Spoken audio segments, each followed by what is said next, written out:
नमस्कार दोस्तों। डेट आज की देखो 21 मई 2025 है। और सबसे पहले तो देखो सॉरी, आज डिस्कशन थोड़ा लेट हो गया।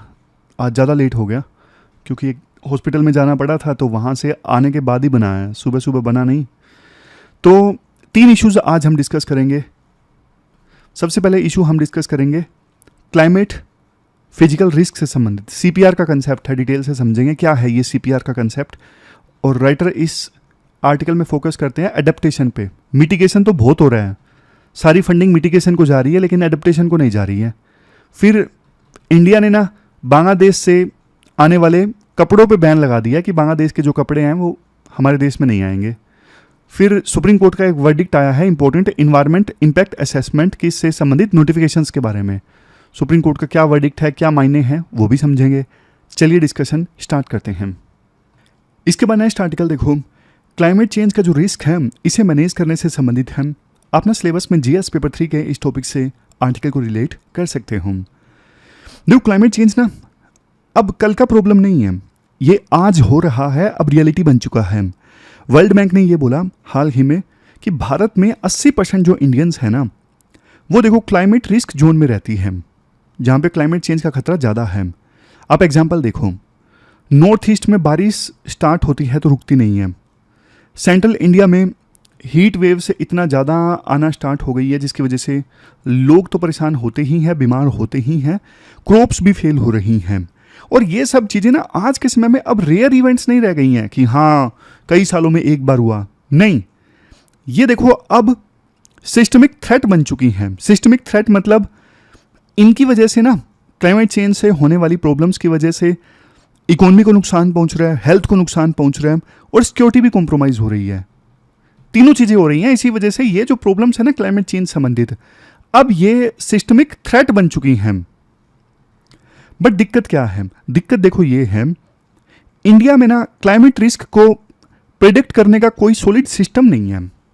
मतलब कितना बड़ा रिस्क है क्लाइमेट चेंज से, इसको प्रेडिक्ट करने का कोई फुल प्रूफ यानी कॉन्क्रीट यानी मजबूत सिस्टम नहीं है। अब रिजल्ट क्या होता है इससे? हमारी जो पॉलिसीज है ना वो रिएक्टिव बन के रह गई हैं। मतलब कुछ होता है, एकदम से बाढ़ आती है, सरकार बस रिएक्ट कर देती है, ये नहीं देख रही कि बार बार बाढ़ आ रही है, क्यों आ रही है, परमानेंट क्या सोल्यूशन लाया जाए, नहीं, बस शॉर्ट टर्म सोल्यूशन पे ध्यान होता है। सूखा आ गया तो सूखे से फिलहाल के लिए कैसे निपटा जाए। लेकिन ये नहीं देखा जा रहा कि भाई पिछले 10 सालों से 20 सालों से सूखा बार बार आ रहा है, तो इसका परमानेंट इलाज क्या करें। वो प्रोएक्टिव चीजें नहीं चल रही हैं हमारे देश में, समझे, ये दिक्कत है। अब ना यहाँ पे इसके बाद एक टर्म राइटर के द्वारा इंट्रोड्यूस की जाती है CPR। अब ये जो टर्म है ना बार बार आर्टिकल में आएगी, इसलिए थोड़ा सा मैं आपको CPR के बारे में बता देता हूँ। CPR का पूरा नाम क्या है? CPR का पूरा नाम है climate physical risk. Climate physical risk क्या मतलब है इस चीज का? ये देखो दोनों चीजों को कवर करता है CPR।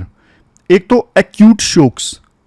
एक्यूट शॉक्स मतलब जैसे सडन इवेंट्स आ गई, फ्लड आ गया एकदम से, या फिर एकदम से साइक्लोन आ गया, ये क्या है?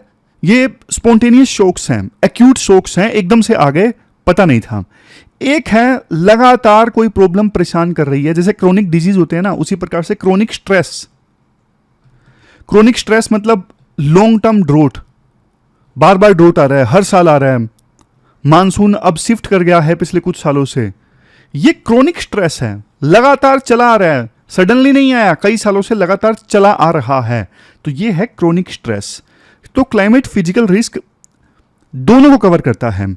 आज देखो वेदर संबंधित एप्लीकेशंस है ना, फोरकास्ट दे देती हैं, लेकिन जो वेदर संबंधित एप्लीकेशंस फोरकास्ट देती है ना, वो सिर्फ शॉर्ट टर्म फोरकास्ट देती हैं कि आज तूफान आने वाला है, कल आ सकता है, परसों आ सकता है, बस 2-3 दिन का, लेकिन पूरी लॉन्ग टर्म पिक्चर नहीं दिखाई जाती। अब आप समझ गए ना, क्लाइमेट फिजिकल रिस्क मतलब क्लाइमेट से चेंज से होने वाला खतरा, क्लाइमेट चेंज से होने वाला नेगेटिव इंपैक्ट, और इसमें दोनों तरह के रिस्क आते हैं, एक्यूट भी और क्रोनिक स्ट्रेस भी, दोनों काउंट होते हैं क्लाइमेट फिजिकल रिस्क में। अब जैसा मैंने आपको बताया हमारे देश में ना शॉर्ट टर्म प्रिडिक्शन होता है, लेकिन ना क्लाइमेट फिजिकल रिस्क में लॉन्ग टर्म डेटा को एनालाइज भी करना चाहिए, पता लगे कि पिछले 10-20 साल में क्या हुआ है और आने वाले 10-20 साल में क्या होगा।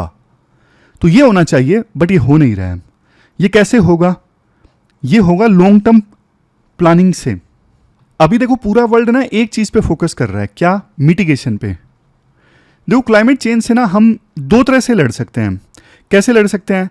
एक तो देखो जो एमिशन हो रहे हैं, जैसे कार्बन के एमिशन जो ज़्यादा हो रहे हैं जिसकी वजह से ग्लोबल वार्मिंग हो रही है, तो उन एमिशंस को ही कम कर देना।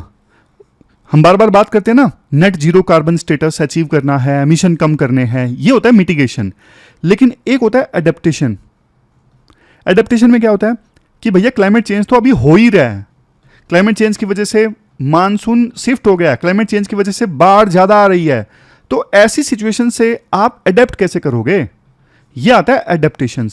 अब पूरी दुनिया का ध्यान ज़्यादा मिटिगेशन पे है, एडेप्टेशन पे ध्यान नहीं है। एडेप्टेशन मतलब अब ये सच्चाई है, क्लाइमेट चेंज हो रहा है, अब उससे निपटने के लिए तैयार रहो। लेकिन हमारी तैयारी नहीं है, अभी तक हम एमिशन को तो कम करने में लगे हुए हैं, बट निपटने के लिए तैयारी नहीं कर रहे हैं, एडजस्ट क्लाइमेट चेंज से एडजस्ट करने के लिए तैयारी नहीं कर रहे हैं। राइटर इसके लिए देखो प्रूफ भी देते हैं। राइटर बोलते हैं सारी फंडिंग ना अभी जो जाती है वो मिटिगेशन के लिए जाती है कि कैसे एमिशन कम किए जाएं। लेकिन भैया क्लाइमेट चेंज का जो नेगेटिव इंपैक्ट हो रहा है उससे एडजस्ट भी तो करना है, अडेप्ट भी तो करना है, उसके लिए फंडिंग नहीं आ रही है। आप देखिए सरकार भी हर तरफ सोलर एनर्जी, ईवी, इनके लिए सब्सिडी देती है, लेकिन क्लाइमेट चेंज से एडजस्ट करने के लिए किसानों को पैसा नहीं देती है। राइटर बोलते हैं अगर आप 1 रुपया एडेप्टेशन में लगाओगे ना तो आपको 4 रुपये का फायदा होगा डिजास्टर रिकवरी कॉस्ट में। मतलब क्या है, सिंपल भाषा में बताता हूँ। देखो डिजास्टर आता है तो आपको पता है बहुत तरह के नुकसान होते हैं, बहुत तरह के नुकसान, जैसे प्रॉपर्टी का नुकसान हो गया, सॉइल की फर्टिलिटी का नुकसान हो गया, जान का नुकसान हो गया, हेल्थ संबंधित कॉस्ट। लेकिन 1 रुपया आप लगाते हो ना क्लाइमेट चेंज से अडेप्ट करने में, तो ये जो डिजास्टर से नुकसान होता है ना इसे 4 रुपये तक कम किया जा सकता है। समझ गए? अब CPR जो शुरुआत में आया था ना, ये climate physical risk, climate physical risk का एक फॉर्मूला देते हैं राइटर। क्लाइमेट फिजिकल रिस्क का फॉर्मूला क्या है? Hazard multiply exposure multiply vulnerability. बहुत बढ़िया है ये, मैं आपको बताता भी हूं क्या है ये। देखो हैजार्ड मतलब क्या थ्रेट है, थ्रेट जैसे फ्लड का थ्रेट है, साइक्लोन का थ्रेट है, हीट वेव का थ्रेट है। एक्सपोजर मतलब कितने लोग एक्सपोज्ड हैं हैजार्ड से, और इसके अलावा कितने बिजनेसेस वहाँ पे हैं। अब देखो थार का डेजर्ट है, थार डेजर्ट में कोई हीट वेव आता है तो लोग ही कम रहते हैं वहाँ पे, नुकसान कम होगा जाहिर तौर पे। हीट वेव चाहे ज़बरदस्त हो लेकिन वहाँ पे कोई रहता ही नहीं है तो नुकसान कम होगा। लेकिन वही हीट वेव अगर मान लीजिए दिल्ली में आती है तो नुकसान ज़बरदस्त होगा क्योंकि ज़्यादा लोग एक्सपोज्ड हैं। तो एक्सपोजर मतलब कितने लोग एक्सपोज्ड हैं, कितने बिजनेसेस एक्सपोज्ड हैं, वो मतलब होता है एक्सपोजर का। फिर है वल्नरेबिलिटी। वल्नरेबिलिटी मतलब सिस्टम कितना तैयार है थ्रेट से निपटने के लिए। अब 2 सिटी हैं, दिल्ली और अमृतसर। अब दिल्ली में सिस्टम मान लीजिए ज़्यादा तैयार है थ्रेट से निपटने के लिए, अमृतसर में तैयार नहीं है, तो अमृतसर मतलब ज़्यादा वल्नरेबल है, जबकि हीट वेव दोनों जगह सेम थी। क्यों? क्योंकि दिल्ली में ज़्यादा इंफ्रास्ट्रक्चर अच्छा है, एग्जाम्पल के तौर पे वहाँ पे प्रशासन ज़्यादा तैयार है, तो सेम हीट वेव आने के बावजूद दिल्ली उससे निपट सका और अमृतसर नहीं निपट सका, जबकि हीट वेव दोनों जगह सेम थी। तो ये मतलब होता है वल्नरेबिलिटी का। तो जब आप CPR निकालते हो ना, जब आप CPR निकालते हो तो 3 चीज़ें देखो आप। CPR इजिकल टू हैजार्ड, थ्रेट क्या है। फिर दूसरी चीज़ आप देखो एक्सपोजर, एक्सपोजर कितना है, कितने लोग वहाँ पे रहते हैं, कितने बिजनेसेस एक्सपोज्ड हैं। और तीसरी चीज़ देखो वल्नरेबिलिटी, मतलब सिस्टम कितना तैयार है उस थ्रेट से निपटने के लिए। फिर आपका आ जाता है CPR। समझ गए? मैं आपको सिंपल सा एग्जांपल देता हूं, आप और बढ़िया ढंग से समझ जाओगे। देखो फ्लड का जो हैजार्ड है ना सब जगह सेम हो सकता है, पर देखो जहां पे प्रॉपर ड्रेनेज है वहां पे जाहिर तौर पे लॉस कम होगा, जहां पे लोग कम रहते हैं, बिजनेसेस कम है, जाहिर तौर पे वहां पे लॉस जो है वो कम होगा। तो एक्सपोजर और वल्नरेबिलिटी ये डिफाइन करते हैं फाइनल रिस्क। इसके बाद राइटर बोलते हैं दुनिया भर के देश ना अब क्लाइमेट फिजिकल रिस्क के मामले में ना ज़्यादा सीरियस हो रहे हैं, स्ट्रिक्ट हो रहे हैं। पहले देखो ये सिर्फ वॉलंटरी हुआ करता था, विभिन्न देशों की एजेंसीज के लिए बताना कितना क्लाइमेट फिजिकल रिस्क है, बट धीरे धीरे अब इसे मैंडेटरी बनाया जा रहा है कि आप कंपल्सरीली बताओ कितना क्लाइमेट फिजिकल रिस्क है। इंडिया में भी देखो आरबीआई ने ना क्लाइमेट रिस्क को रेगुलेटरी फ्रेमवर्क में डाला है। इंडिया ने भी क्लाइमेट रिस्क को रेगुलेटरी फ्रेमवर्क में डाला है। इवन ग्लोबल लेवल पे भी ये जो स्टैंडर्ड है IFRS, ISSB, S2, ये ग्लोबल स्टैंडर्ड जो है अब सेट हो चुका है। सीधे लफ्जों में आसान भाषा में बोलूं तो देखो अब बिजनेसेस को भी ना, जो अलग अलग बिजनेसेस हैं, बिजनेस फर्म्स हैं, उनको भी ना CPR एनालाइज करना होगा कि हम जो जहां पे बिजनेस कर रहे हैं उसका क्लाइमेट फिजिकल रिस्क क्या है। तो बिजनेसेस को भी ये एनालाइज करना होगा हमारा CPR कैसा है। अगर बिजनेसेस ऐसा नहीं करेंगे तो फिर इन्वेस्टर्स उन बिजनेसेस में पैसा नहीं लगाएंगे। इंडिया की अगर बात करें, इंडिया में देखो CPR एनालाइज करने के लिए ना कि क्लाइमेट फिजिकल रिस्क कैसा है, CPR एनालाइज करने के लिए सिस्टम काफ़ी ज़्यादा फ्रेगमेंटेड है, मतलब यूनिफाइड नहीं है। जैसे IIT गांधीनगर है, ये फ्लड मैप बनाता है, कहाँ कहाँ पे फ्लड आ सकती है। IMD है, ये वल्नरेबिलिटी एटलस देता है। इसके अलावा NIDM है, national institute of disaster management, ये डिजास्टर फ्रेमवर्क देता है। लेकिन कोई यूनिफाइड फ्रेमवर्क नहीं है आने वाले 10-15 सालों में क्या क्लाइमेट चेंज से संबंधित रिस्क है और कैसे उससे निपटा जा सकता है। नहीं, यूनिफाइड सिस्टम नहीं है। सब एजेंसीज जो हैं अपनी अपनी मेथोडोलॉजी यूज करते हैं और एक कॉमन डेटा हब नहीं है। देखो ग्लोबल जो क्लाइमेट मॉडल्स हैं ना, वो भी इंडिया के जो लोकल पैटर्न है ना वो नहीं पकड़ पाते। तो इसलिए इंडिया को ही इसमें मेहनत करनी पड़ेगी, खुद का जो क्लाइमेट फिजिकल रिस्क है ना वो तैयार किया जाए। इवन पेरिस क्लाइमेट चेंज का जो आर्टिकल 7 है ना, अगले स्लाइड में है, पेरिस क्लाइमेट चेंज का आर्टिकल 7 क्या बोलता है। पेरिस क्लाइमेट चेंज का आर्टिकल 7 ये बोलता है हर कंट्री को ना अपना नेशनल एडेप्टेशन प्लान बनाना है। डेडलाइन दी गई थी 2025 की डेडलाइन दी गई थी, और क्या किया है उस देश ने, प्लान बना के प्रोग्रेस दिखानी है 2030 से पहले। तो इस पे चलते हुए सरकार ने क्या किया, 2023 में ना एक एडेप्टेशन कम्युनिकेशन रिपोर्ट सबमिट कर दी पेरिस क्लाइमेट चेंज एग्रीमेंट के आर्टिकल 7 के अकॉर्डिंग।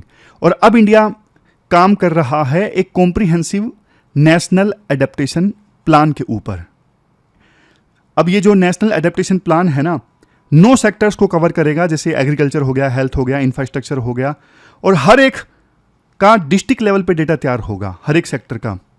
ये देखो वैसे एक बड़ी अचीवमेंट है, लेकिन काफ़ी काम अभी करना बाकी है, सिर्फ बोलने से काम नहीं चलेगा। तो ये पूरा आर्टिकल हमने डिस्कस किया जिसमें फोकस आज एडेप्टेशन पे था। अब चलते हैं आगे। इसके बाद नेक्स्ट आर्टिकल ना इंडिया बांग्लादेश रिलेशंस से संबंधित है। अपना सिलेबस में GS पेपर सेकंड के इस टॉपिक से आर्टिकल को रिलेट कर सकते हो। क्या कंटेक्स्ट है, देखो कंटेक्स्ट मैं आपको बाद में बताऊंगा, पहले ना 30 सेकंड में एक बैकग्राउंड देता हूँ। देखो पिछले साल तक शेख हसीना की सरकार थी बांग्लादेश में। शेख हसीना इंडिया की फ्रेंडली थी, लेकिन ना उनके खिलाफ काफ़ी प्रोटेस्ट हो गया, काफ़ी अनपॉपुलर हो गई शेख हसीना। उनके खिलाफ काफ़ी प्रोटेस्ट हुए, उनको अपना देश छोड़ के भारत में शरण लेनी पड़ी। फिर वहाँ पे ना एक काम चलाऊ गवर्नमेंट बनी, इंटरिम गवर्नमेंट। उस इंटरिम गवर्नमेंट के जो चीफ इंटरिम एडवाइज़र है ना वो है मोहम्मद यूनुस। अब ये जो इंटरिम गवर्नमेंट है ना बांग्लादेश में, इसके साथ ना भारत के जो रिलेशंस है ना वो अच्छे नहीं हैं। अच्छे क्यों नहीं हैं, क्योंकि इन्होंने ना बहुत सारे ऐसे काम कर दिए जो भारत विरोधी हैं। जैसे जो अभी बांग्लादेश की काम चलाऊ गवर्नमेंट के चीफ इंटरिम एडवाइज़र है ना ये मोहम्मद यूनुस, ये चाइना की यात्रा पर गए थे इस साल के शुरुआत में। वहाँ पे जाके ना ये पता क्या बोलते हैं, ये बोलते हैं कि इंडिया के नॉर्थ ईस्ट में ना, ये बोलते हैं इंडिया का north east landlocked region है, वहाँ कोई सी पोर्ट को एक्सेस नहीं है।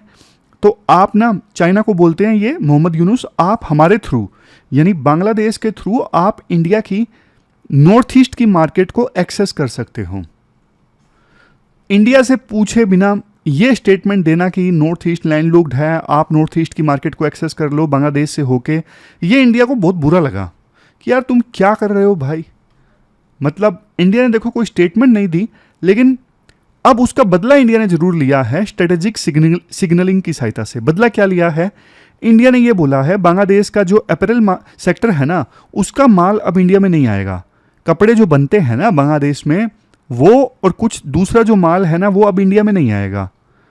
अब देखो इससे बांग्लादेश को एक सिग्नल मिल गया कि देखो तुम एंटी इंडिया काम कर रहे हो, दूसरे देश में जाके चाइना की तरफ ज़्यादा इंक्लाइंड हो रहे हो, तो फिर ये भी मत सोचो कि इंडिया की मार्केट आपके कपड़े के सेक्टर के लिए है। ये इंडिया ने स्ट्रेटेजिक सिग्नल दे दिया है बांग्लादेश को। और बांग्लादेश में देखो बहुत सारे जो बिजनेसेस हैं ना वो अपैरल सेक्टर में काम करते हैं, डिपेंडेंट हैं अपैरल सेक्टर के ऊपर, लेकिन अब उनका माल इंडिया नहीं आ पाएगा तो जाहिर तौर पे उनको नुकसान होगा। बट ना राइटर ये बोलते हैं कि देखो एक बात साफ है कि पहले जो पॉलिटिकल टेंशन थी ना अब वो इकोनॉमिक एरिया में भी आ चुकी है। लेकिन क्वेश्चन ये उठता है कि बांग्लादेश का माल ना लेके क्या इंडिया को कुछ फ़ायदा होगा।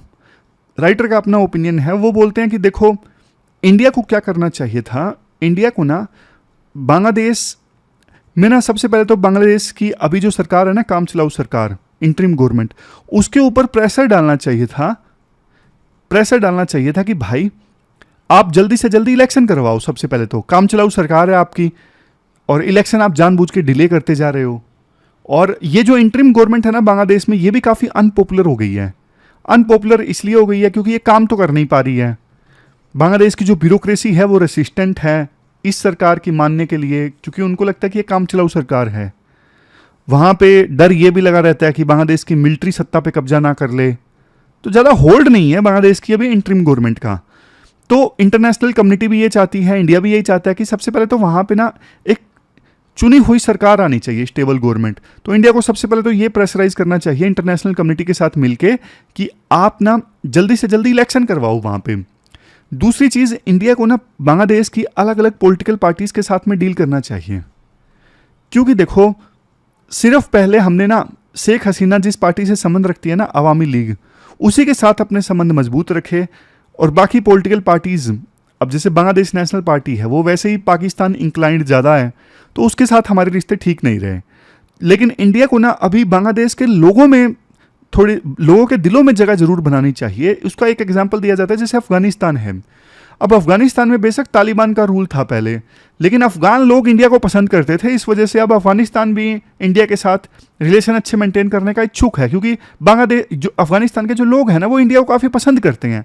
उसी प्रकार से देखो बांग्लादेश के लोगों के दिलों में इंडिया अगर जगह बनाएगा तो फिर देखो बांग्लादेश में कोई भी सरकार आए वो इंडिया के साथ अच्छे रिलेशन बनाएगी।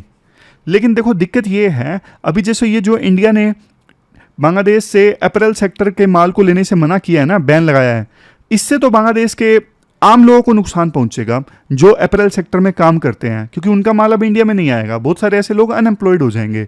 तो इससे होगा क्या, इंडिया बल्कि और ज़्यादा अनपॉपुलर हो जाएगा लोगों में, तो ये नुकसान होगा। राइटर का ये मानना है, समझे। दो व्यू हैं, एक ये है कि बढ़िया स्ट्रेटेजिक सिग्नलिंग है कि आप देखो इंडिया के साथ मैसअप करोगे तो फिर आपको उसकी कीमत चुकानी पड़ेगी। दूसरा एक्सपर्ट व्यू ये बोलता है कि इससे कुछ खास फायदा होगा नहीं बल्कि नुकसान होगा। अब आपको क्या लगता है, आप भी कमेंट बॉक्स में बता सकते हो कि क्या ये सही मूव है या फिर वो वाला मूव ज़्यादा सही है कि लोगों के दिलों में जगह बनाओ, इससे फ़ायदा नहीं होगा। बताओ कमेंट बॉक्स में। इसके बाद next article environment impact assessment से संबंधित है। आप सिलेबस में ना जीएस पेपर 3 के इस टॉपिक से आर्टिकल को रिलेट कर सकते हो। देखो इन्वायरमेंट इम्पैक्ट असेसमेंट की नोटिफिकेशन 2006 में आई थी, जैसे नीचे आप देख भी सकते हो। अब ये नोटिफिकेशन देखो ये बोलती है कि हर प्रोजेक्ट को ना इन्वायरमेंट क्लियरेंस लेना होता है पहले। मतलब इसमें ना प्रायर अप्रूवल का प्रिंसिपल होता है, पहले परमिशन लो बाद में कंस्ट्रक्शन करो। अब ये लाभ बना था ताकि देखो हम अंधाधुंध डेवलपमेंट से इन्वायरमेंट को नुकसान ना पहुंचाएं। और देखो ये सिर्फ पेपर का रूल नहीं है, pollution control, public health, forest protection, सभी इश्यूज इससे जुड़े होते हैं। लेकिन देखो अब क्या हुआ है, अब ना सुप्रीम कोर्ट का एक इंपॉर्टेंट जजमेंट आया है इस इन्वायरमेंट इम्पैक्ट असेसमेंट के बारे में। सुप्रीम कोर्ट ने देखो 2 नोटिफिकेशंस को ना इल्लीगल करार दिया है। आप पूछोगे सर सुप्रीम कोर्ट ने इन्वायरमेंट इम्पैक्ट असेसमेंट से संबंधित कौन सी 2 नोटिफिकेशन को इल्लीगल करार दिया है और क्यों। सुप्रीम कोर्ट ने देखो पहली नोटिफिकेशन जिसको इल्लीगल करार दिया है वो आई थी मार्च 2017 में सरकार की तरफ से। क्या था इसमें देखो एक ना 1 टाइम विंडो दिया गया था, 1 टाइम विंडो। वैसे देखो इन्वायरमेंट इम्पैक्ट असेसमेंट में आपको पता है प्रायर अप्रूवल लेना पड़ता है कंस्ट्रक्शन से पहले, लेकिन देखो 2017 में सरकार कहती है जो फैक्ट्रीज बिना परमिशन के चल रही हैं, कंस्ट्रक्शन हो चुकी है और चल भी रही हैं बिना परमिशन के, वो देखो 6 महीने के अंदर अंदर अप्लाई कर दें। तो इसके लिए एक बार के लिए विंडो ओपन कर दी गई थी कि जल्दी से अप्लाई कर दो जो चल रही हैं बिना इन्वायरमेंट इंपैक्ट असेसमेंट का अप्रूवल लिए। फिर देखो 2021 में ना एक और सरकार ने मौका दे दिया। सरकार बोलती है कि पहले वाली विंडो जिसने मिस कर दी ना, कोई बात नहीं, आप अभी भी अप्लाई कर दो, लेकिन फाइन देना पड़ेगा इस बार आपको। समझ गए? तो सरकार ने दूसरी बार भी विंडो ओपन कर दी 2021 में कि पहले आपने इन्वायरमेंट क्लियरेंस नहीं लिया, कोई बात नहीं, अब आप फिर से आपके पास मौका है, आप ले लो इन्वायरमेंटल क्लियरेंस, लेकिन हैवी फाइन दो इस बार। लेकिन सुप्रीम कोर्ट ने ना दोनों को कैंसिल कर दिया। सुप्रीम कोर्ट ये कहती है कि दोनों जो आपकी नोटिफिकेशन आई वो लॉ को बाईपास करके आई, लॉ को इग्नोर करके आई।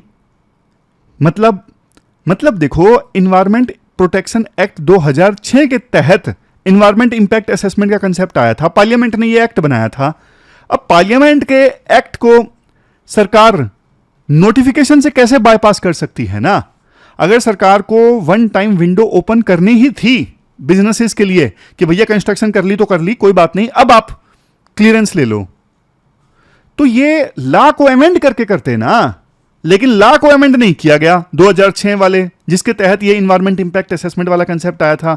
बिना लॉ को अमेंड किए सरकार नोटिफिकेशन लेके आ गई, तो ये लॉ को बाईपास करने वाली बात हो गई। इसलिए सुप्रीम कोर्ट ने बोला कि यार तुमने ना तो पार्लियामेंट में डिस्कस किया, ना एक्ट में अमेंडमेंट किया, बस नोटिफिकेशन लेके आ गए, तो इलीगल है, अनकॉन्स्टिट्यूशनल है, कैसा कर सकते हो? तो मिनिस्ट्री ने क्या बोला? मिनिस्ट्री ने ना लॉजिक दिए अपने। सबसे पहला लॉजिक मिनिस्ट्री ने यह दिया कि सर यूपीए की सरकार ने भी ऐसा किया था 2012-13 में। यूपीए की सरकार ने भी सिमिलर प्रोसेस शुरू किया था, लेकिन यूपीए की प्रोसेस किसी और कारण से आगे नहीं बढ़ सकी थी। लेकिन इस लॉजिक के पीछे ना राइटर ये बोलते हैं कि ये क्या बात हुई भाई, यूपीए की सरकार ने शुरू किया था तो तुम भी करोगे। राइटर बोलते हैं देखो, पिछले लोगों ने जो किया वो किया, तो वो गलती तुम थोड़ी ना रिपीट कर सकते हो। फिर देखो नेक्स्ट आर्गुमेंट मिनिस्ट्री ये देती है, अगर देखो आप एग्जिस्टिंग फैक्ट्रीज को तोड़ोगे जिन्होंने इन्वायरमेंटल क्लियरेंस नहीं लिया, तो देखो नुकसान होगा, जॉब्स का नुकसान होगा, इकोनॉमी पे बुरा असर पड़ेगा। कॉपर माइन से लेके जो फार्मास्यूटिकल की फैक्ट्रीज हैं वो बंद हो जाएंगी। तो कोर्ट ने देखो पहले भी ना कभी कभी बैलेंस्ड अप्रोच दी है, मतलब फाइन दो और फैक्ट्री बंद मत करो, लेकिन सिस्टम के हिसाब से तो चलो ना आप। सिस्टम यह था कि आप पार्लियामेंट में डिबेट करके लॉ को अमेंड करते, उसमें आप फाइन का प्रोविजन कर देते, लेकिन आपने वैसा नहीं किया। चलो बात आपकी सही है कि जॉब पे बुरा असर पड़ेगा, अब बंद कर दी तो, लेकिन उसको थोड़ा प्रोसीजर के हिसाब से तो विंडो देते ना। तो सुप्रीम कोर्ट का क्या कहना है? सुप्रीम कोर्ट का देखो मेनली वर्डिक्ट में ये कहना है कि देखो आगे से ना इन्वायरमेंट इंपैक्ट असेसमेंट ना का ना प्रायर अप्रूवल लेना पड़ेगा फैक्ट्री ओपन करने से पहले, बाद में नहीं।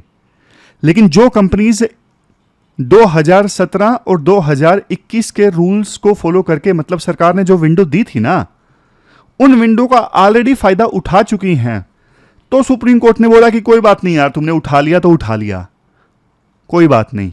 मतलब सुप्रीम कोर्ट की अप्रोच भी ना प्राग्मेटिक है। प्राग्मेटिक इसलिए है कि या तो सुप्रीम कोर्ट ये बोल देती कि 2017 में और 2021 में जिन लोगों ने, जिन फैक्ट्रीज ने फायदा उठाया इन नोटिफिकेशंस का, उनको भी बंद किया जाए, लेकिन नहीं, सुप्रीम कोर्ट ने इतना एक्सट्रीम वर्डिक्ट नहीं दिया। सुप्रीम कोर्ट ने बोला जो ऑलरेडी फैक्ट्री रेगुलराइज हो चुकी हैं, जिन्होंने सेंट्रल गवर्नमेंट के इन दोनों नोटिफिकेशंस का फायदा उठाया, तो उनको बंद मत करो, कोई बात नहीं।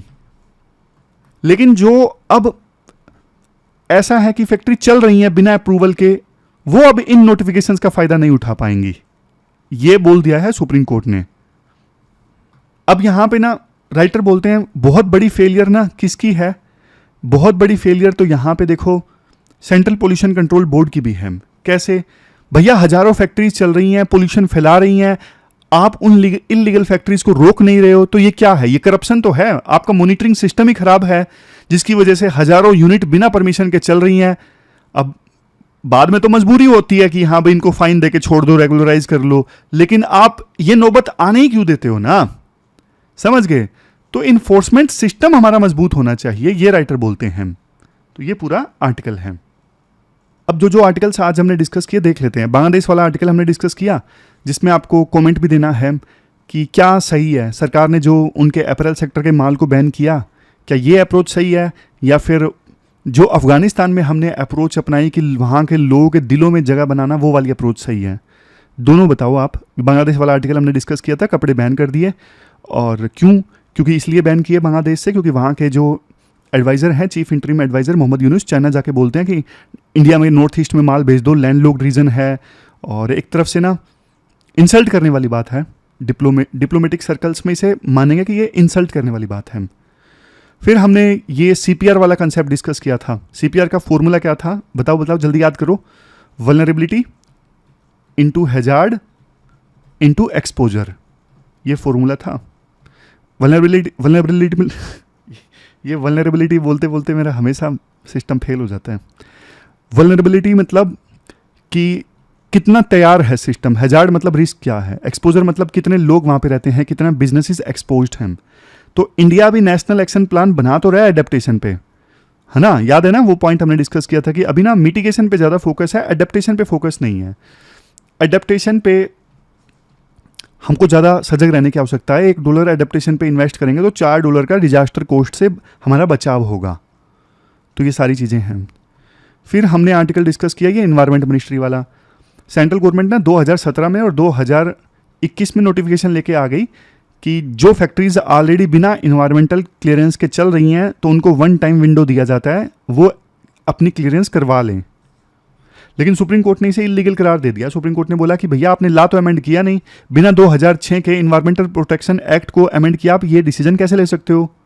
लेकिन सुप्रीम कोर्ट ने थोड़ी प्रैग्मेटिक अप्रोच अपनाई। सुप्रीम कोर्ट ने बोला जो फैक्ट्रीज ऑलरेडी इन नोटिफिकेशंस का फ़ायदा उठा के रेगुलराइज हो चुकी हैं उनको चलो हम नहीं छेड़ते हैं, रिट्रोस्पेक्टिव ये डिसीजन नहीं एप्लीकेबल होगा हमारा।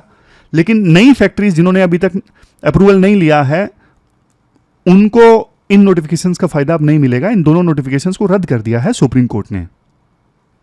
तो ये थी हमारी आज की डिस्कशन। कल मिलते हैं फिर से एक नई डिस्कशन के साथ। तब तक आप अपना ध्यान रखिए, अच्छे से पढ़िए। Thank you very much for discussion.